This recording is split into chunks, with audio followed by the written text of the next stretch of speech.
मुझे अशोक गहलोत जी को कहना है कि राजस्थान के जयपुर में एक वर्ग विशेष का एक मौलवी जिसने अशोक गहलोत जी की मौजूदगी में ये बात कह दी थी कि हम लोग यदि सड़क पर आ गए तो आपकी रूह कांप जाएगी। ये क्या बात है? कैसे अशोक गहलोत जी ने बर्दाश्त कर दिया? तुरंत उठ के क्यों नहीं चल दिए वहाँ से? ये धमकी दे देना और ये वो क्यों नहीं बोलते जब कोई कहे कि 15 मिनट पुलिस को हटा दो, हम सलट लेंगे, और उस बयान को भी वो लोग कुछ नहीं कर रहे हैं, वहाँ प्रतिक्रिया नहीं दे रहे हैं। और हम कह रहे हैं कि एक रहोगे तो सेफ रहोगे, उस पर उनको ऐतराज़ है। क्या वो एक रहने में उनको दिक्कत है क्या? मुझे ये नहीं समझ में आता। देखिए, आज़ादी से पहले भी बांटा था देश को कांग्रेस ने, और उसके बाद में भी जो बांटने का काम कर रहा है धार्मिक आधार पर, ये कांग्रेस कर रही है तुष्टीकरण को लेकर के।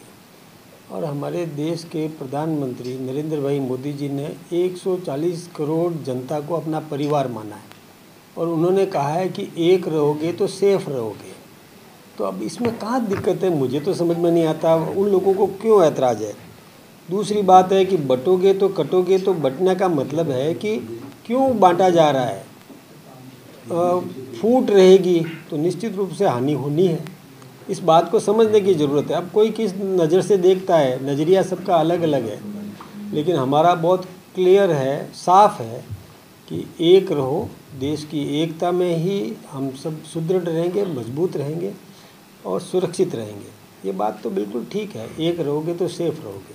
कांग्रेस नारा लगाओ ना, ठीक नारा लगाओ ना।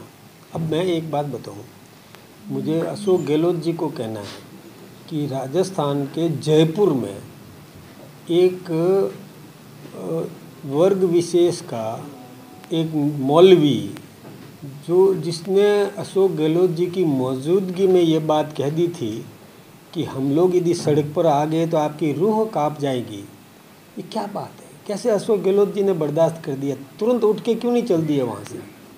और वो सुन रहे हैं तो सहमति जाहिर कर रहे हैं क्या? सड़क पर आ जाएंगे तो रूह कांप जाएगी, ये धमकी दे देना। और ये वो क्यों नहीं बोलते जब कोई कहे कि 15 मिनट पुलिस को हटा दो, हम सलट लेंगे, और उस बयान को भी वो लोग कुछ नहीं कर रहे हैं, वहाँ प्रतिक्रिया नहीं दे रहे हैं। और हम कह रहे हैं कि एक रहोगे तो सेफ रहोगे, उस पर उनको ऐतराज़ है। क्या वो एक रहने में उनको दिक्कत है क्या? मुझे ये नहीं समझ में आता। ऐसी बात क्यों कह रहे हैं वो? किसी भी राजनेता को इस प्रकार की बात कहना, मैं सोचता हूँ कि शोभा नहीं देता। कोई यदि इस प्रकार का नारा दे, पढ़ोगे तो क्या दिक्कत है? हम भी कह रहे हैं ना, पढ़ोगे तो बढ़ोगे, ये ठीक है ना, कहो ना, कहाँ दिक्कत है? लेकिन एक रहोगे सेफ रहोगे, ऐसी दिक्कत है इनको। हम तो आपके नारे को स्वीकार कर रहे हैं ना कि पढ़ोगे तो बढ़ोगे, ठीक है ना, हमने स्वीकार किया, चलो मान लो। आपने क्यों इस पे एक रहोगे सेफ रहोगे पे ऐतराज़ किया? ये क्या मानसिकता दर्शाती है? मुझे समझ में नहीं आता। रुझान तो आएंगे। जिस व्यक्ति ने, जिस कोई भी समीक्षक ने जो बूथ देखा, वो उसके हिसाब से अपना विवेचन करता है, निर्णय करता है, सोच लेता है, धारणा बनाता है। जिसने सब कुछ देखा है वो सही बात बताएगा। इसलिए हमको पूरा विश्वास है कि हम जीत रहे हैं, 7 सीटें जीत रहे हैं। मैं एक बात सोचता हूँ कि इसमें कानून को कानून का काम करने देना चाहिए। हम लोगों को बीच में पढ़ना नहीं चाहिए। जहाँ न्याय की बात है, न्याय होगा। निर्वाचन आयोग भी देख रहा है उस विषय को, और पुलिस भी तत्परता से मतलब पूरी जानकारी छानबीन करेगी। कौन लोग थे, क्यों पहुँचे, बाहर के थे, अंदर के थे, कैसे थे, वो सब चीज़ें सामने आ जाएगी। बिल्कुल न्यायप्रिय काम होगा। कानून से ऊपर कोई नहीं है। न्याय तो मैं कह रहा हूँ ना कि पुलिस भी कर रही है, न्याय का काम कर रही है। हम सब यही चाहते हैं कि न्याय मिले। न्याय से कोई परहेज नहीं है, कोई भी नहीं चाहता कि न्याय नहीं मिले। मैं सोचता हूँ सबको भी इस विषय पर एकमुखी होकर के और न्याय दिलाना चाहिए। कमेटी बनाई जाए, उसमें जज शामिल हो, वो जांच करें। अभी जांच रिपोर्ट सामने आ जाए, उससे सामने आ जाएगा, और फिर जो ज़रूरत पड़ेगी वो निर्णय किया जाएगा। लेकिन पहले एक बार प्राथमिक स्तर पर जो काम कर रही है टीम, उसको अपना काम करने देना चाहिए। बीच में डिस्टर्ब करना ठीक नहीं है। ये एक्चुअली है हमारा पारिवारिक मामला। परिवार का मुखिया चाहेगा कि और अच्छा परिणाम प्राप्त करे, कितना ही परिणाम ला करके दे दो तो मुखिया तो चाहेगा कि और अच्छा परिणाम लाए।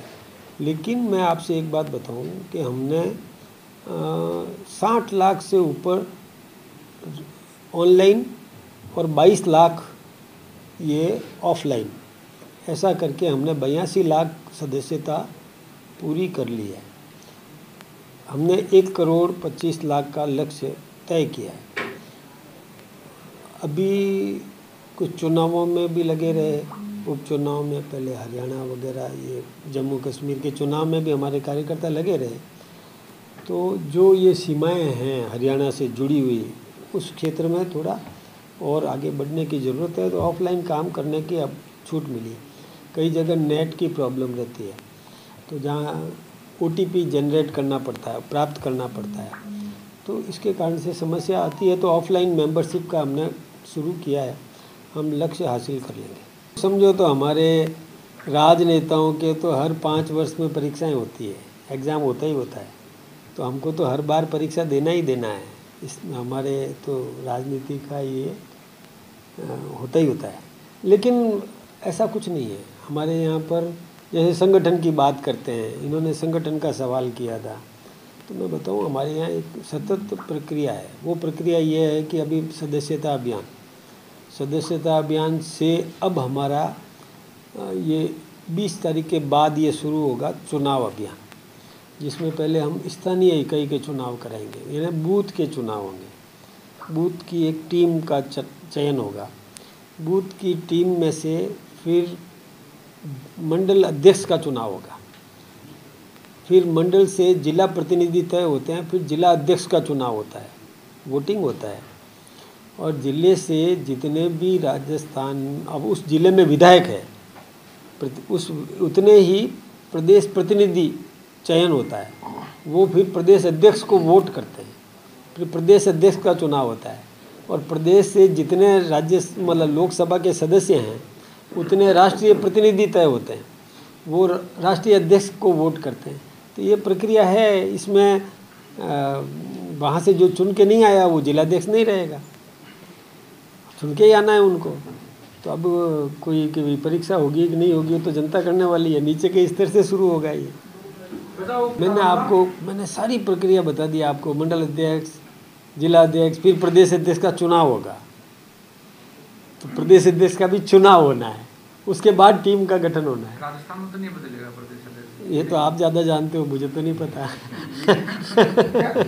नई टीम बनाएंगे उसी टीम के साथ में चुनाव परिणाम की बात पड़ेगी, नई टीम। जिज्ञासा सबके कार्यकर्ताओं से सबकी और भी कार्यकर्ता चाहते हैं उनको टीम में जगह मिले।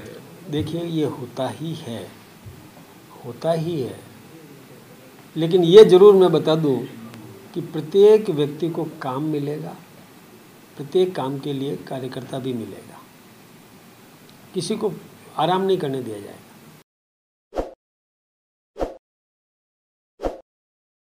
ताज़ा खबरों के लिए विजिट करें द फैक्ट इंडिया की वेबसाइट और डाउनलोड करें द फैक्ट इंडिया ऐप।